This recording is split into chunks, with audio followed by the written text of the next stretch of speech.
There is absolutely no evidence that this man thinks about anybody but himself. I've said it before.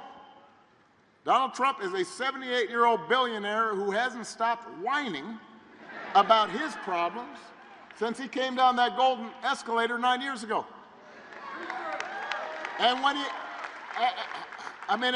he's complaining 2, 3 in the morning. He's texting. What's he doing? When he's not complaining, he's trying to sell you stuff. Have you noticed that? Who does that? You're running for president and you're hawking merchandise. Gold sneakers, $100,000 watch. Supposed to be Swiss watch, he says. The best watch. Why are you selling the watch? What are you doing? My favorite is the Trump Bible. True story. True story. I mean, it's embossed with his name right on it. Donald Trump edition, right next to Matthew and Luke. Donald. And I'll give you one guess where those Bibles are made.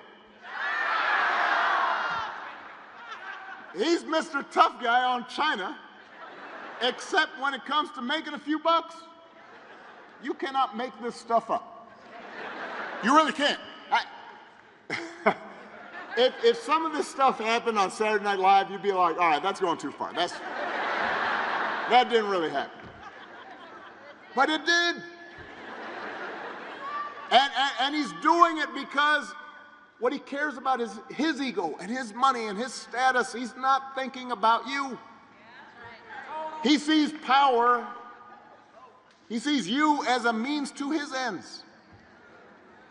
He wants the middle class to pay the price for another huge tax cut that would mostly help him and his country club buddies.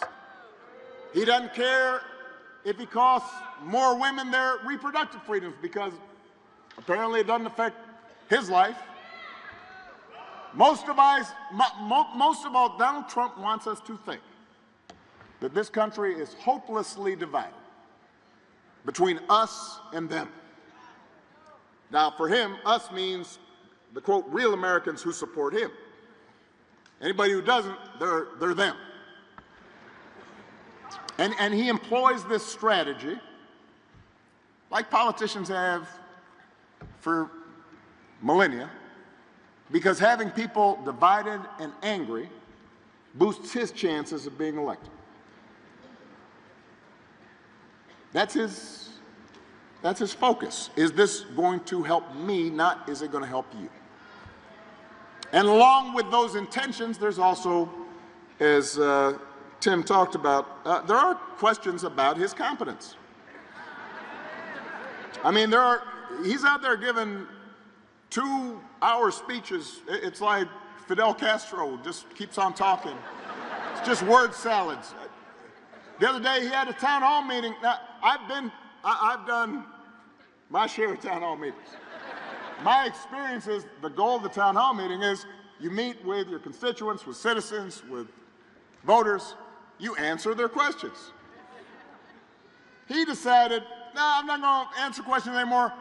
Let's just play music for half an hour. So he's standing there and he's swaying Ave Maria and YMCA. And you know, the governor from South Dakota, she's standing there with this weird look on her face, like she doesn't really know what's going on. She's like, it's like a hostage video. Can you imagine if Tim did that, or Kamala did that, or I did that? Now, our playlist would be better, but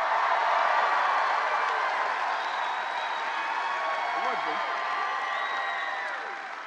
But you would say to yourself, this is odd behavior. He called himself the father of IVF. No, I have no idea what that means. You don't either. He said January 6th was a day of love. Hey, you're going to hear this from me. Do not boo. Vote. They can't hear you boo. They can hear your vote. That's the way to send a message.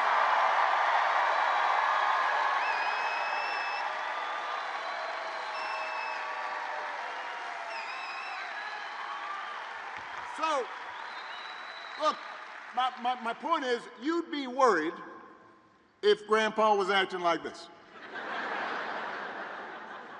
Right? You'd call up your brother, you'd call up your cousins, you say, have you noticed? But this is coming from somebody who wants unchecked power. So, Wisconsin, we do not need to see what an older, loonier Donald Trump looks like with no guardrails. America's ready to turn the page. We are ready for a better story, Wisconsin. We are ready for a President Kamala Harris